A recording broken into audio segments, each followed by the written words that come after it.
Buenas tardes, amados, queridos y apreciados hermanos de la obra hispana Discípulos de Cristo.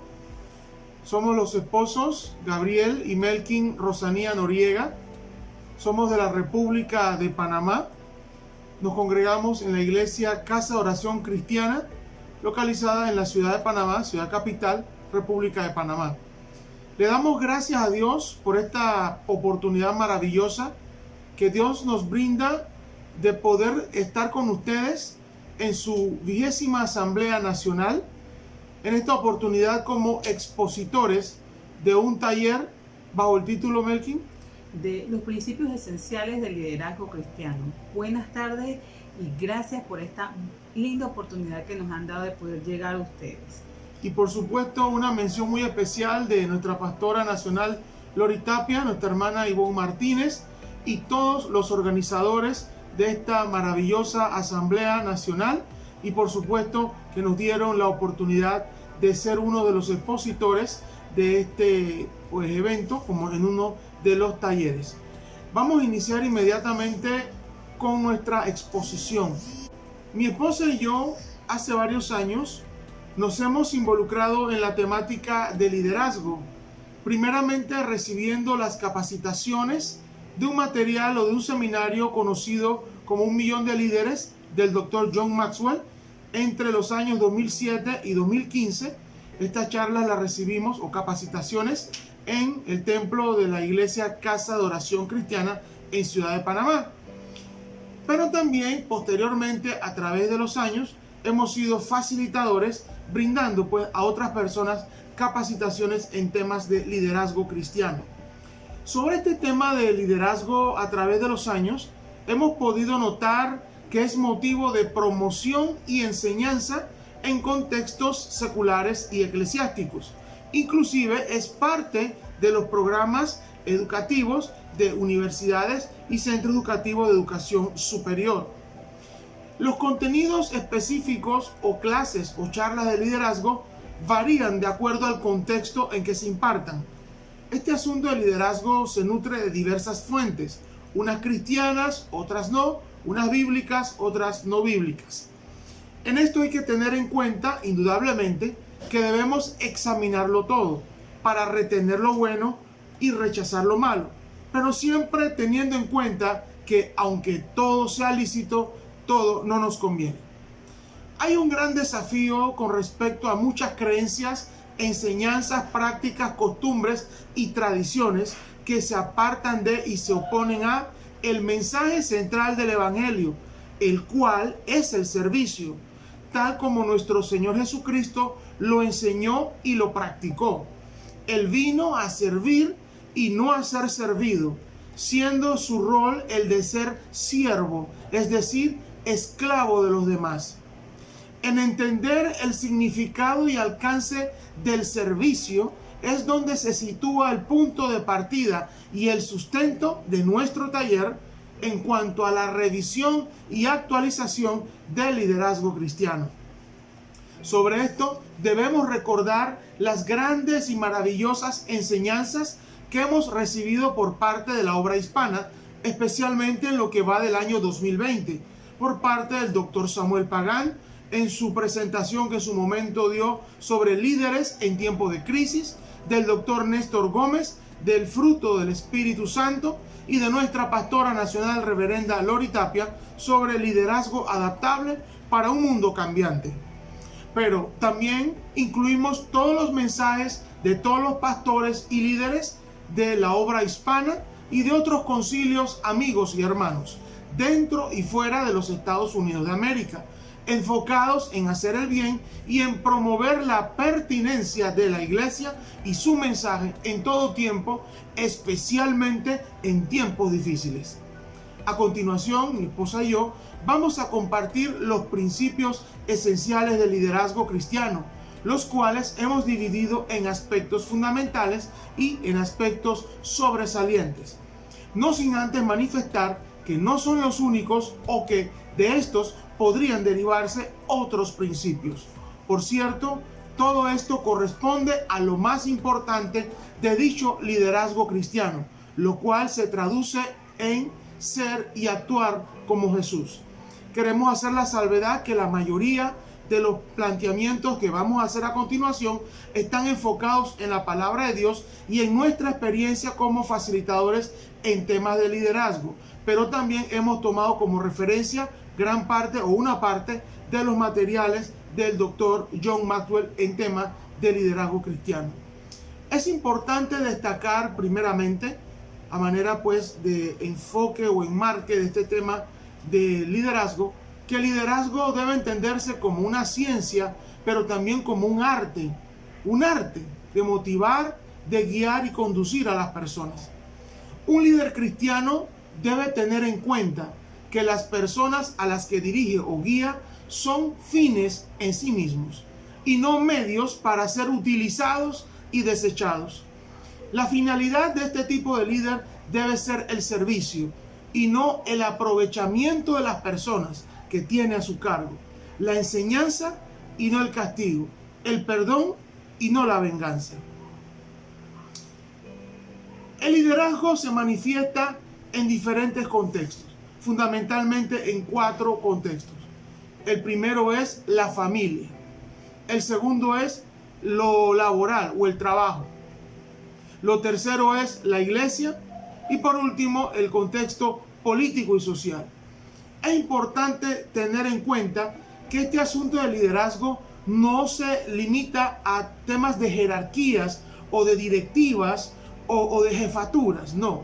El liderazgo es un estilo de vida, un arte que se puede aplicar y se debe aplicar, por decirlo así, en 360 grados. Un tanto recordando parte de las enseñanzas del doctor John Maxwell. 360 grados, es decir, lo ejercemos de manera horizontal con nuestros iguales, lo ejercemos de manera vertical hacia arriba con respecto a aquellos que son nuestras autoridades y lo ejercemos hacia abajo de manera vertical con aquellos que en un momento dado están bajo nuestra autoridad o bajo nuestra responsabilidad. Bueno, y ahora vamos a tocar los aspectos fundamentales del liderazgo en cuanto a los principios del liderazgo que es el tema que estamos tocando hoy. Los aspectos fundamentales nosotros los hemos clasificado en 3 aspectos. Digo, son muchos, pero para nosotros los fundamentales son: el primero, el amor. El amor, pero no es ese amor del sentimiento. Estamos hablando del amor ágape, de ese amor que hemos aprendido o que hemos aprendido sí a través del Señor, el amor que Dios nos ha enseñado. Es ese amor que es mucho más que un sentimiento, es un amor que ejerce decisiones. Entonces, por ende, el líder tiene que ser una persona que tenga concentrada ese tipo de amor.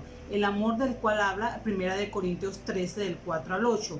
El amor paciente, el amor servicial, el que no tiene envidia, el que no hace alarde, el que no es arrogante, el que no tiene nada propio, que no es egoísta, el que todo lo sufre, el que todo lo cree, lo espera y lo soporta. Ese tipo de amor es el que es importante que el líder pueda entender que es importante para su vida y para poder introducirlo en sí y poder dar a los demás. La otra parte, o el otro aspecto importante, es el carácter de Cristo como líder. Como líder debemos tener siempre presentes que nosotros somos hechura de Cristo y que tenemos que tener siempre en cuenta el carácter que Cristo nos formó en sí para que nosotros podamos ser ejemplo de ese carácter. Es decir, y nos basamos también en la parte donde Cristo enseñó las bienaventuranzas, en el Sermón del Monte, el cual es la máxima de la vida cristiana. Las enseñanzas del Sermón del Monte y esas bienaventuranzas de las cuales hablan que el reino de los cielos es para la gente, los pobres de espíritu, los perseguidos, los que construyen la paz, los pacientes, los que aman la justicia, los que tienen un corazón limpio.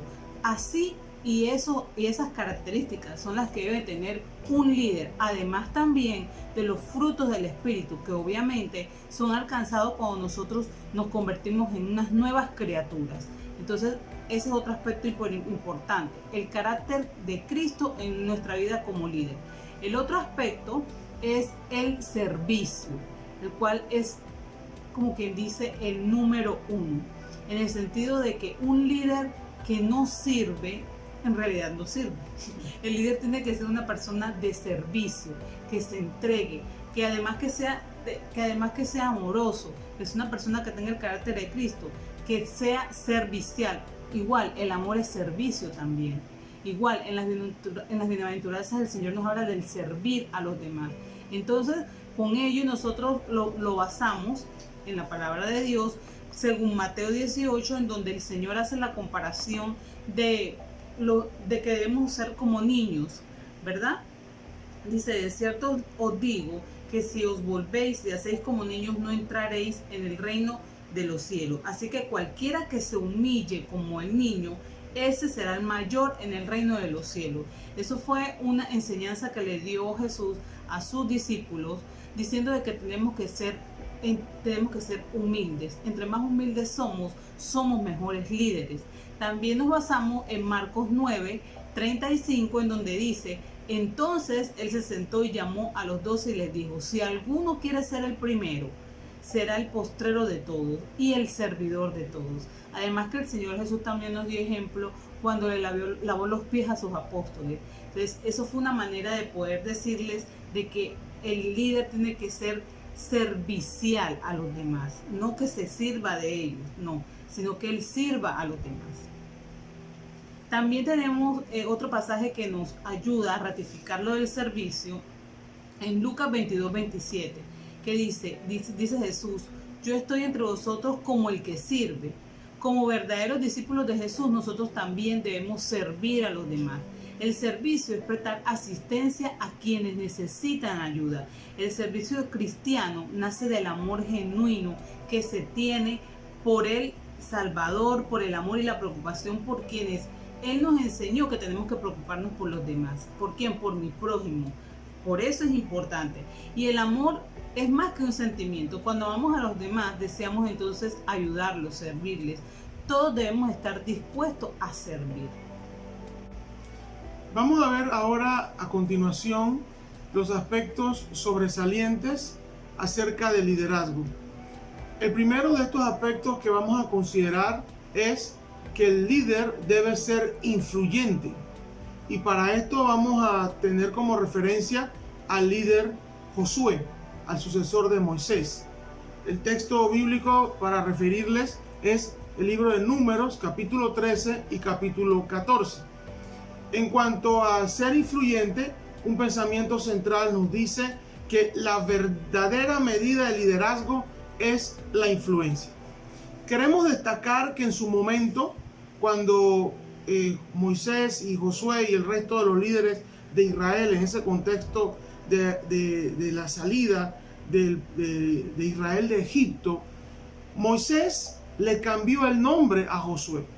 Originalmente, según la narración bíblica, él se llamaba Oseas, cuyo significado era el que hace salvación. Oseas significa el que hace salvación. Sin embargo, Moisés le cambia el nombre a Josué propiamente y lo llama Josué, claro, que significa el Señor es el que hace salvación. Se nota bastante bien la diferencia entre un nombre y el otro. ¿Esto qué significa? Que aquel hombre, en este caso Josué, no lucharía más con sus propias fuerzas, sino que su destino sería guiado por el propio Dios. Un líder cristiano no depende de sus propias capacidades, ni de sus influencias terrenales, ni de nada por el estilo, sino depende del Señor. Depende permanentemente del Señor. Todas sus habilidades dependen del Señor.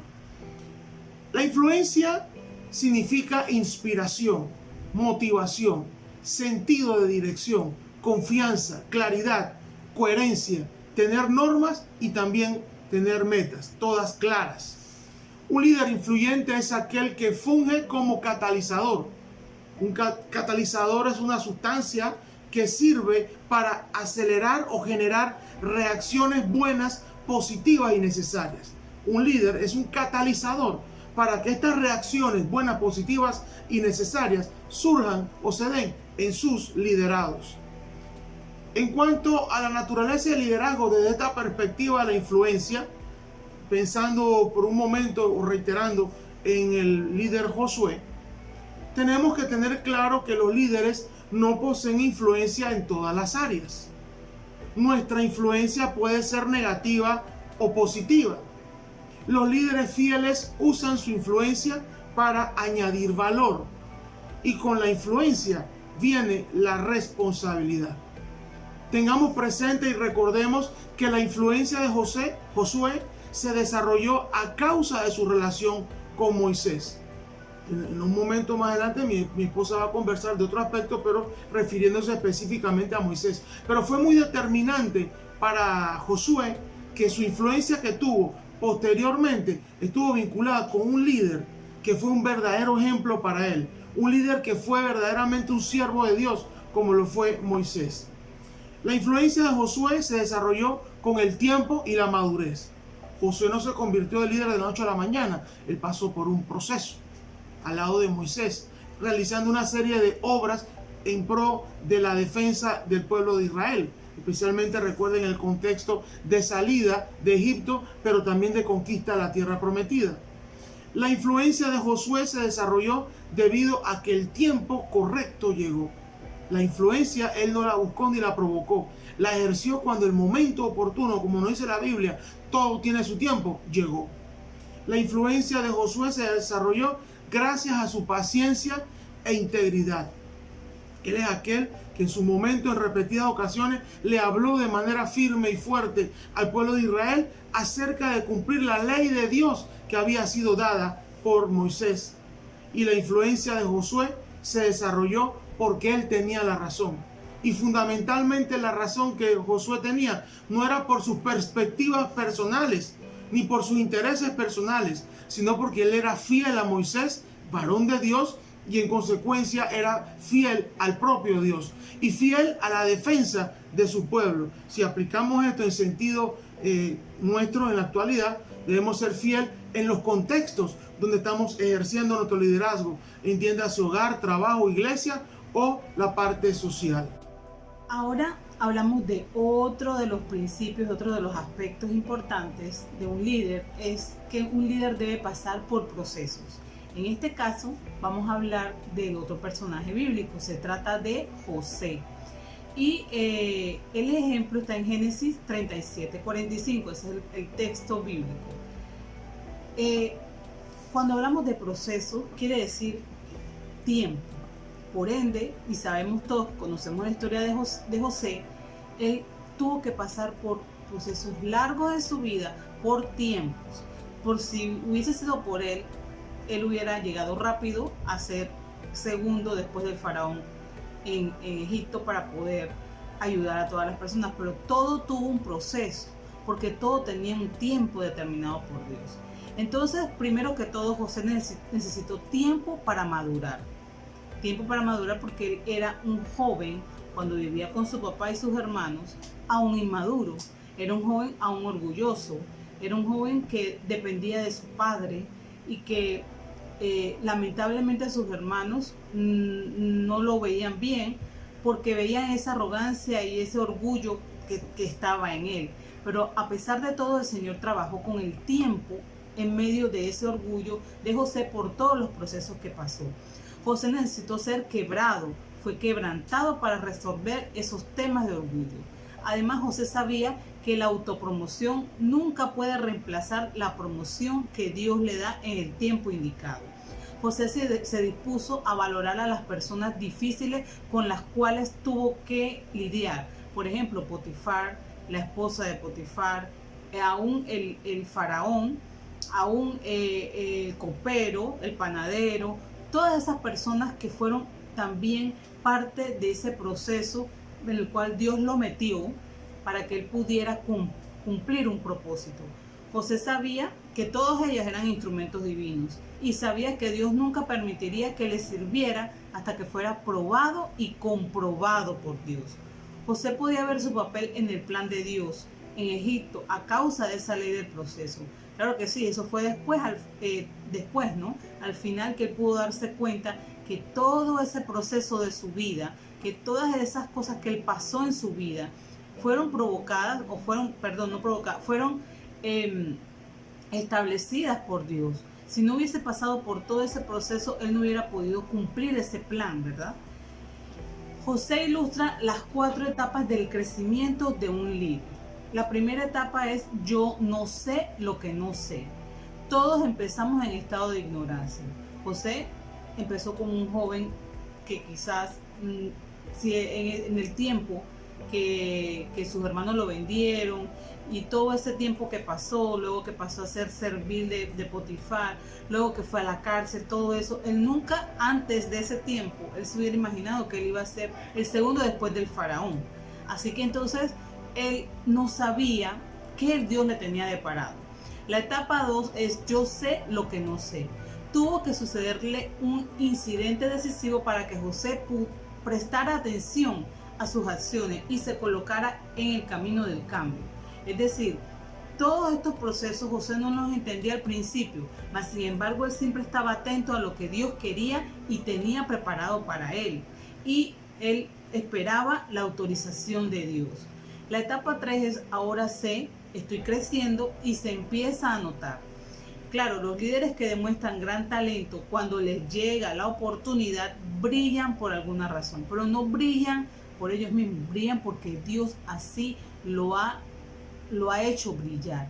Y en ese momento, José, que estaba en la cárcel, el Señor lo hizo brillar, y que una persona se acordara de los sueños que él interpretaba, para que él entonces fuera llevado hacia el faraón y pudiera interpretar ese sueño, y así el faraón lo pudiera poner en la posición en que lo puso. Obviamente todo este proceso Dios lo permitió. Y la cuarta etapa es: ahora sigo adelante debido a lo que ya sé. José se dio cuenta de que Dios había dirigido el proceso de su desarrollo como líder y que Dios lo había preparado para un propósito mayor que él ni siquiera se hubiera imaginado. José no se imaginaba cuando estaba con su padre que él iba a llegar hasta Egipto y que el Señor lo iba a usar para poder preservar la vida de tantas naciones.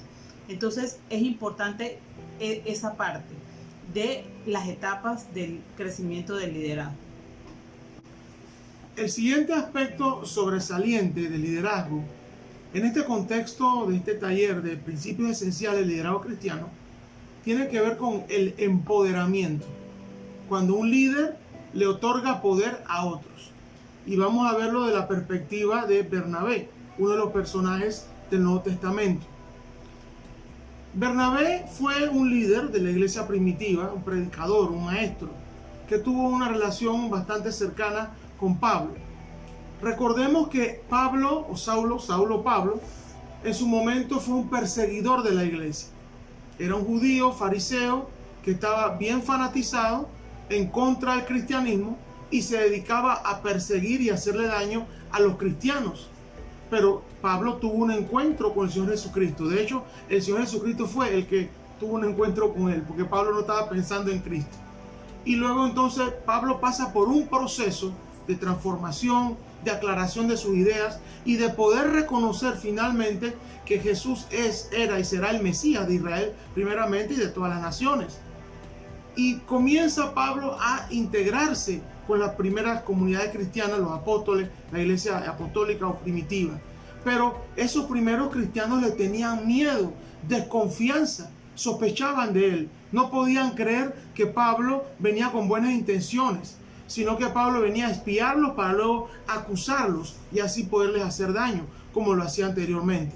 Sin embargo, Bernabé fue aquel enlace, aquel puente, aquel promotor, aquel que pudo decirle a los apóstoles y primeros cristianos que Pablo ya no era el mismo, y pudo entonces dar testimonio de Pablo y vincularlos con la iglesia apostólica, con el propósito pues principalmente de que en ese contexto él pudiera alcanzar su máximo potencial, de que fuese ratificado su liderazgo con otros líderes y que Pablo se desenvolviera en sus capacidades específicas. Él apoyó a Pablo siempre en serios desafíos.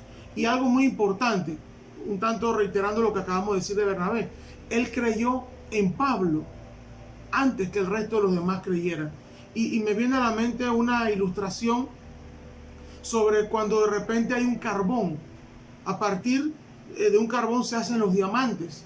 Muchas personas ven un carbón, pero pocos pueden ver un diamante en ese carbón. Bueno, así fue como funcionó o actuó Bernabé. Vio el potencial que tenía Pablo y lo apoyó, lo respaldó, sin importar lo que dijera el resto. Hay algunas observaciones que podemos o debemos hacer acerca de este otorgamiento de poder de Bernabé. Y no solamente viéndolo de la perspectiva del apóstol Pablo, sino de toda la labor pastoral y ministerial que Bernabé también ejerció. Él invistió de poder a nuevos creyentes, motivándoles a mantener la fe. Invistió de poder a muchas personas para aceptar la fe en Jesucristo. Invistió de poder a Juan Marco en su momento, aún después de su fracaso misionero. Invistió de poder a gentiles a través de Chipre y Galacia para que se volvieran a Cristo. Invistió de poder a nuevas iglesias, nombrando ancianos para dirigirlas.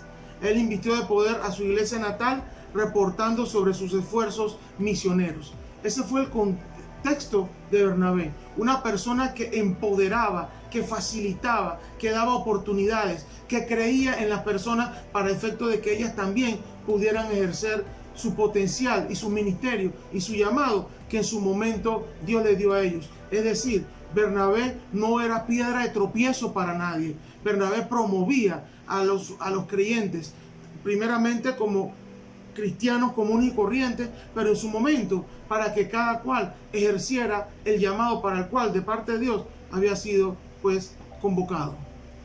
El otro aspecto importante de un líder, un principio, es el verdadero líder se sacrifica. Un líder verdadero debe ceder para ascender a otro. El ejemplo lo tenemos en Moisés con relación a Josué. Y vemos cómo Moisés tuvo que entrar en un proceso de asesoramiento. Claro, él como el líder principal, él tenía que escoger a uno que le sucediera. Obviamente trabajó con Josué. Entonces habló de que Moisés dio poder y autoridad a Josué. Moisés le dio a Josué la experiencia y las oportunidades para practicar lo aprendido. Obviamente Moisés caminaba junto Josué a Moisés. Otra parte, Moisés le dio a Josué ánimo y afirmación. Es decir, Moisés animaba y afirmaba todo lo que Josué iba haciendo en el momento que iba con él caminando, ¿verdad? Tenemos que conocer las necesidades de los líderes de la siguiente generación. Es decir, a las personas que queremos empoderar o que queremos suceder, tenemos que conocer cuáles son sus necesidades. La interacción entre Moisés y Josué nos demuestra que reproducir líderes no es un proceso fácil ni de un día para otro. Todo esto lleva su tiempo, lleva su proceso. Es algo similar como la crianza de los hijos. Requiere tiempo, requiere inversión emocional, requiere inversión de tiempo, requiere sacrificio, requiere el no dormir si acaso, requiere muchos procesos. Es decir, es como criar a un hijo. Entonces Moisés indudablemente confeccionó un asesoramiento en base a las necesidades de Josué. Él tenía que conocer a Josué, tenía que conocer sus necesidades, sus debilidades y sus fortalezas. Y además de eso, conocer cuáles eran esas necesidades de sus líderes potenciales. Una de esas necesidades eran las necesidades de ellos mismos. Es decir, las convicciones, los valores, la obediencia y la seguridad en sí mismos. La otra necesidad era que necesitaban del mentor.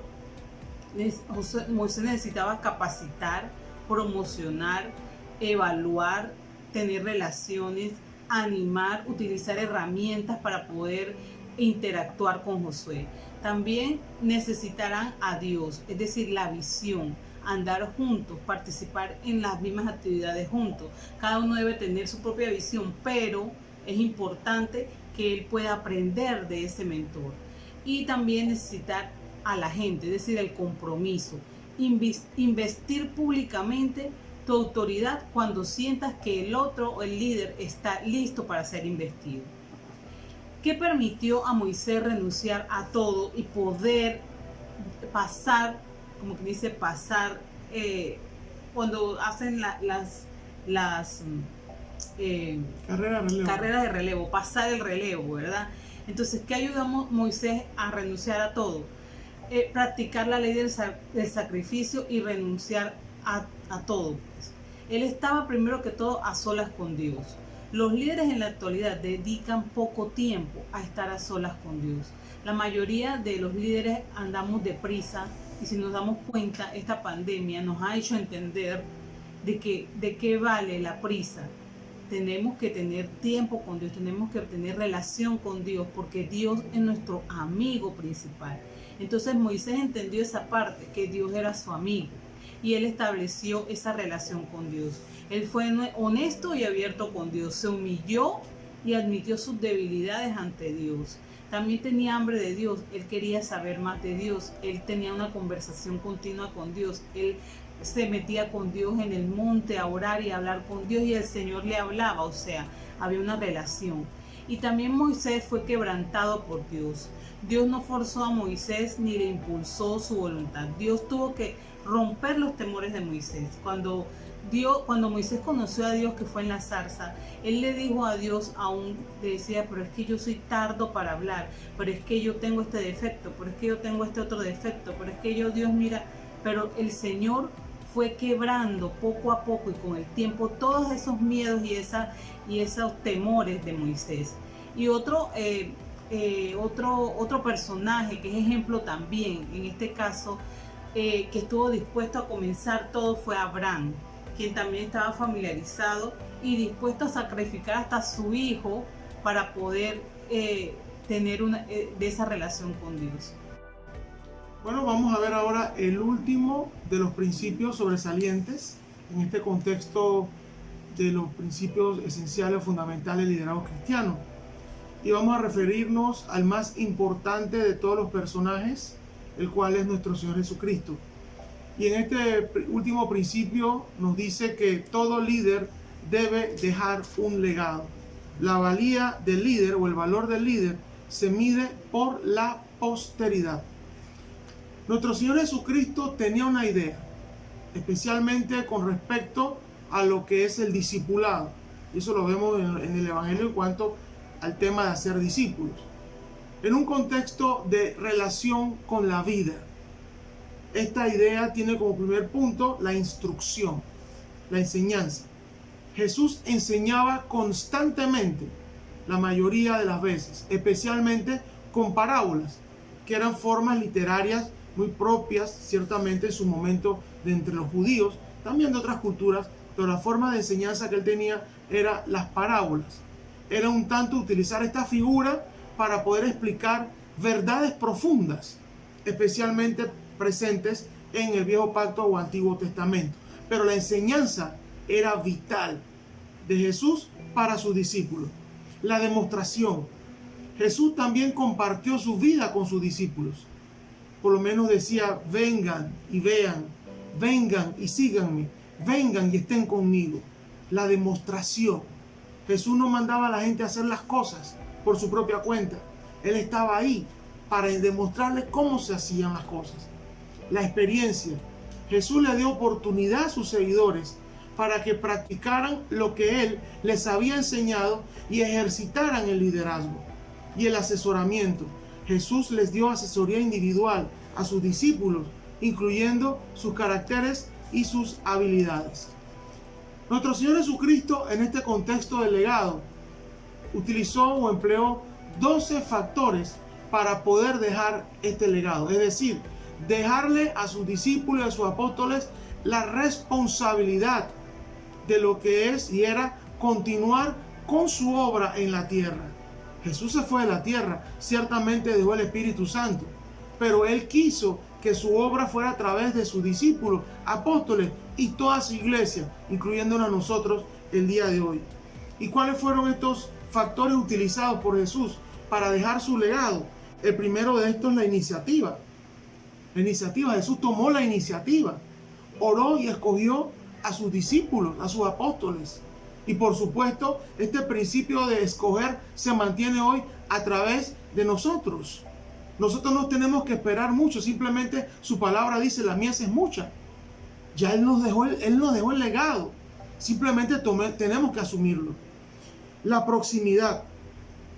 Jesús estableció 12 apóstoles para que estuvieran con él y fuesen enviados a predicar. La amistad. Recordemos que la palabra amistad tiene que ver con el amor. La relación de Jesús con su apóstol era de amor, amor ágape, amor fileo, amor fraternal. Y Jesús en su momento le dijo a sus apóstoles: ya nos llamaré siervos, porque el siervo no sabe lo que hace su Señor, pero os llamaré amigos. Aquí donde entra el tema del amor, el amar, la confianza, la cercanía. El ejemplo, hacer lo que Jesús hizo, el compromiso. Jesús les dio tareas a sus discípulos y nos las deja a nosotros hoy. Si somos seguidores de Él, tenemos que hacer justamente lo que Él nos mandó a hacer, asumir un compromiso. La responsabilidad. Llamó a los 12, los envió de 2 en 2, les dio autoridad sobre los espíritus inmundos. El conocimiento. Les dio a conocer a sus discípulos los misterios del reino de Dios. Visión. Venid en pos de mí, dijo Él, y os haré pescadores de hombres. Alcen vuestros ojos y miren los campos, porque ya están blancos para la cosecha. También la confianza.